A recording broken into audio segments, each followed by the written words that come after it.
نبی پاک صلی اللہ علیہ وسلم کی سیرت ہمیں بتا رہی ہے کہ اللہ کے نبی صلی اللہ علیہ وسلم رمضان المبارک میں 3 کام کثرت سے کرتے تھے۔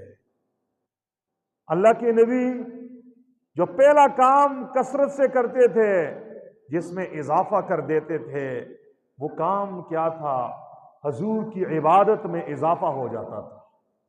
اللہ کے نبی صلی اللہ علیہ وسلم ویسے بھی عبادت میں بہت زیادہ جستجو اور کوشش کرنے والے تھے، اتنی عبادت کیا کرتے تھے، اتنا لمبا قیام کرتے تھے کہ آپ کے پاؤں مبارک پر ورم آ جایا کرتا تھا۔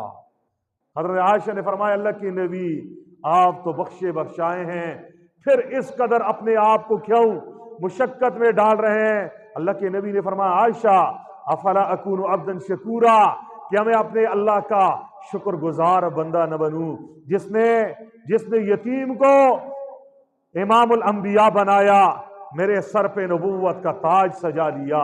اللہ کے نبی صلی اللہ علیہ وسلم ویسے بھی سب سے زیادہ عبادت کرنے والے تھے، عبادت میں اپنے جسم کو تھکانے والے تھے، لمبا لمبا قیام رکوع اور سجدے کر دیتے تھے۔ اتنا لمبا سجدہ بھی کیا اللہ کے نبی نے کہ صحابہ کو ڈر ہو گیا، اندیشہ لاحق ہو گیا، صحابہ گھبرا گئے کہیں اللہ کے نبی صلی اللہ علیہ وسلم کا وصال سجدے ہی میں تو نہیں ہو گیا۔ لیکن وہ نبی جس کی عبادت کا عالم یہ تھا، رمضان کی گھڑیاں آ جاتی، اللہ کے نبی صلی اللہ علیہ وسلم اپنی عبادت میں مزید اضافہ کر لیتے تھے، اپنے ازار کو کس لیتے تھے، عبادت کے لیے چوکنے ہو جاتے تھے، پہلے سے زیادہ عبادت میں اضافہ کر دیتے تھے۔ یہ پہلا کام حضور نے رمضان المبارک میں کیا ہے۔ دوسرا کام، رمضان المبارک میں اللہ کے نبی صلی اللہ علیہ وسلم اللہ کے حضور مناجات اور دعاؤں میں اضافہ کر دیتے تھے۔ صبح اور شام، تراویح کے بعد بھی، تراویح سے پہلے بھی، سحری اور افطاری میں بھی، ظہر عصر مغرب اور عشاء میں بھی، ہر آن حضور نبی کریم صلی اللہ علیہ وسلم اپنے رب کے ساتھ مناجات میں، دعاؤں میں، گڑ گڑانے میں لگے رہتے تھے۔ باوجود یہ کہ حضور نبی کریم تو بخشے بخشائے ہیں، لیکن پھر بھی اللہ کے حضور نبی کریم اتنے رویا کرتے تھے، اتنے گڑ گڑایا کرتے تھے، اتنی دعائیں مانگتے تھے کہ آپ کی سینہ مبارک سے اس دعا اور اس اضطراب کی وجہ سے، اس بے چینی اور بے قراری کی وجہ سے ایسی آواز آتی تھی جیسے ہنڈی آگ پہ جب جوش مارتی ہے اس سے ایک آواز نکلتی ہے، ایسی آواز اللہ کے نبی صلی اللہ علیہ وسلم کے سینہ مبارک سے نکلتی، زبان پہ دعا ہوتی، آنکھوں میں آنسوں کی برسات ہوتی۔ اللہ کے نبی نے نہ صرف اپنے لیے مانگا، نہ صحابہ کے لیے صرف مانگا، بلکہ آنے والی اپنی ساری امت کو مانگا ہے۔ ویسے بھی مانگا، لیکن رمضان میں حضور کی دعاؤں میں اضافہ ہو گیا۔ حضور نے جو تیسرا کام رمضان المبارک میں کیا ہے، وہ غریب غرباء کے ساتھ تعاون کیا ہے۔ غریب غرباء، وہ لوگ جن کے گھروں میں چولہے بجھ گئے ہیں سحری اور افطار کے لیے، جن کے گھروں میں کچھ بھی نہیں ہے، ہاں وہ غریب جو ایک ایک کھجور اور ایک ایک چیز کے لیے ترس رہے ہیں۔ اللہ کے نبی ویسے بھی سخی تھے، کانا اجود الناس، اللہ کے نبی لوگوں میں سب سے زیادہ سخی تھے۔ آپ کی صحابت کا کیا عالم، جو بھی سائل اللہ کے نبی کے دروازے پہ آیا، حضور نے کسی کو خالی ہاتھ واپس نہیں بھیجا، قرض لے کے سائلین کے ہاتھوں میں کچھ نہ کچھ ڈالا ہے۔ ہاں وہ نبی ویسے بھی اجود الناس تھے، سخیوں کے امام تھے، لیکن رمضان میں حضور کی سخاوت دید نہیں ہوا کرتی تھی۔ آپ دل کھول کے اللہ کے راستے میں خرچ کرتے تھے۔ رمضان المبارک میں نے اور آپ نے بھی گزارنا ہے۔ حضور کی سیرت سے پتہ چلتا ہے حضور نے 3 کام رمضان المبارک میں کیے ہیں۔ نمبر 1، اللہ کے نبی نے عبادت میں اضافہ کیا ہے، اپنے جسم کو تھکایا ہے۔ حضور کی سیرت کا یہ پیغام ہے، بہت ہم نے آرام کر دیا،